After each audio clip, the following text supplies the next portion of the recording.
What's going on, guys? Welcome to another video. I'm your boy NarikChase, and in this video we are going to be ranking the 7 Resident Evil books, the novelizations based off the first 3 games and their tie-ins, which aren't canon.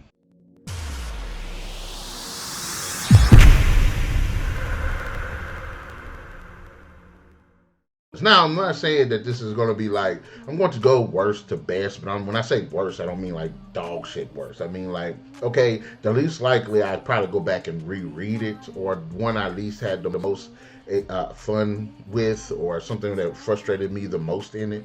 But we're going to do this as 7 books. We're going to chop these bad boys up real quick. So, coming in, number 7 is Resident Evil Underworld. Now, Underworld was a really good idea, and the setup was there. The problem I have with it is when we get to the planet, our heroes are trying to infiltrate this massive facility where they create and train and test BOWs.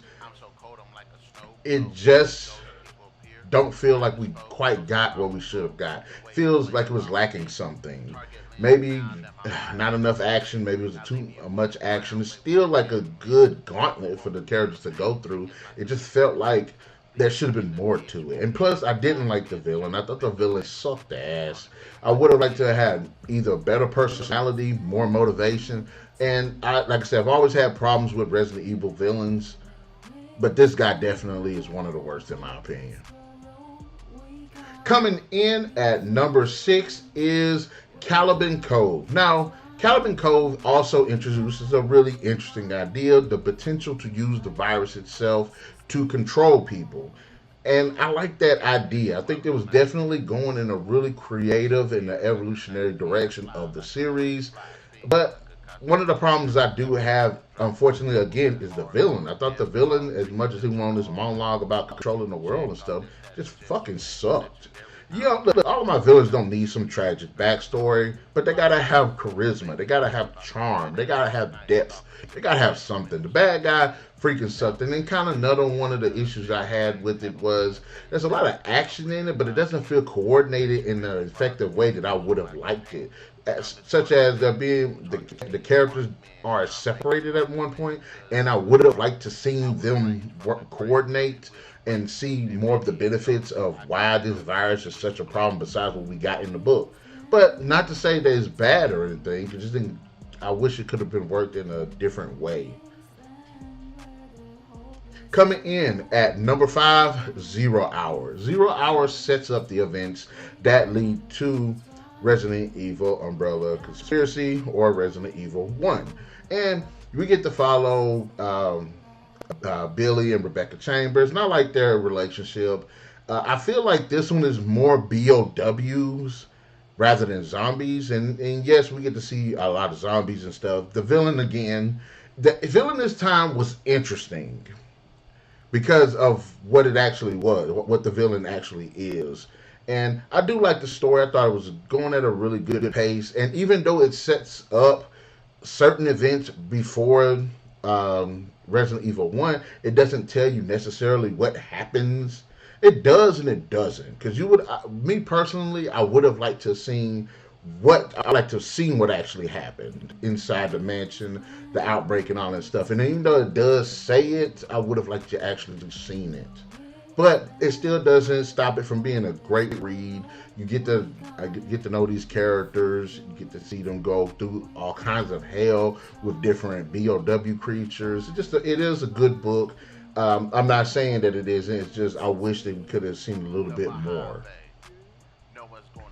Coming in number 4, Code Veronica. Code Veronica is outside of them traveling, which was like the biggest problem I had with the book, them being in 2 different locations instead of one centralized area of the conflict. It was actually really good. We got really cool moments with Claire, Chris, the new guy. I thought they were all pretty cool. We got 3 villains in the story. They all had really cool moments. I thought that was really cool. There are some pretty suspenseful segments in this story, and it's a really good read. Despite my nitpicks, I still really enjoy it. Coming in at number 3, The Umbrella Conspiracy. The first book in the series that tells us what actually happened in Resident Evil 1 with our favorite characters, Barry, Jill, Wesker, just all of our favorite characters, Chris. We get to see and walk with them through the Spencer mansion. It's a great read. I like the suspense. I like the slow build. This one stands out a lot because this is the first time that they're seeing these events. Now, in 0 Hour, that's the first that these people have seen these things too. But I feel that the first book, Umbrella Conspiracy, actually captures it better because of how important the first game is. And I like seeing the novelization actually touch base and be able to make it click. It definitely captures it. It's got a slow pace, but it does manage to hold a very heavy and really charged atmosphere about it. Coming in, number 2, City of the Dead. City of the Dead follows Resident Evil 2. We get to see Claire and Leon in Raccoon City trying to survive this outbreak of zombies, the outbreak of this virus, all of these monsters that are everywhere. Great read. The two stories definitely do a great job of showcasing different skill sets between two different characters, the way they think and visualize everything as a civilian and as the law enforcement. We get to see them being chased by badass creatures. There are human antagonists in the story that just add so much edge to it. Just a great read overall. We get to see why the virus is just such a bad thing when it just gets loose in the world. But ultimately, it managed to capture a very scary atmosphere, and you really just feel for these characters as they're going through these moments where you think, are they going to live or are they going to die? Now, if you play the game, you know they're not going to die or anything, but it's cool reading about it. And coming in at number 1, Nemesis. Everybody's favorite Resident Evil game. You're following Jill Valentine, who's in Raccoon City trying to escape Raccoon City, but is being hunted by the menacing Nemesis, Tyrant class, BOW, who kicks ass, takes names, boost ass, baby.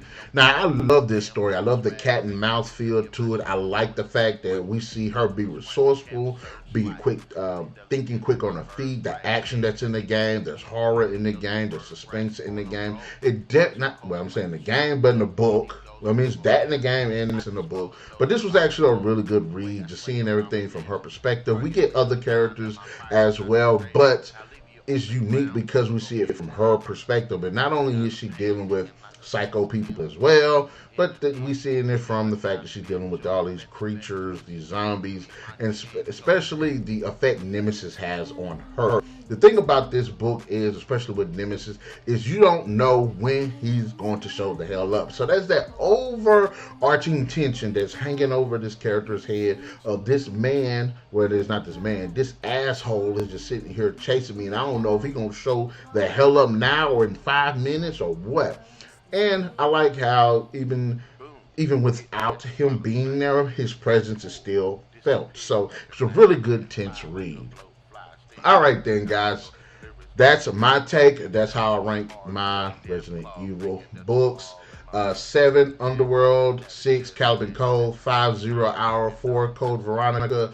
3, Umbrella Conspiracy. 2, City of the Dead. And number 1, Nemesis. Be sure to let me know in the comment section below how you would rank these books and why. Be sure to hit that like, share, subscribe, and that notification button to get the best of what we got going on this channel. And we'll definitely catch you guys later.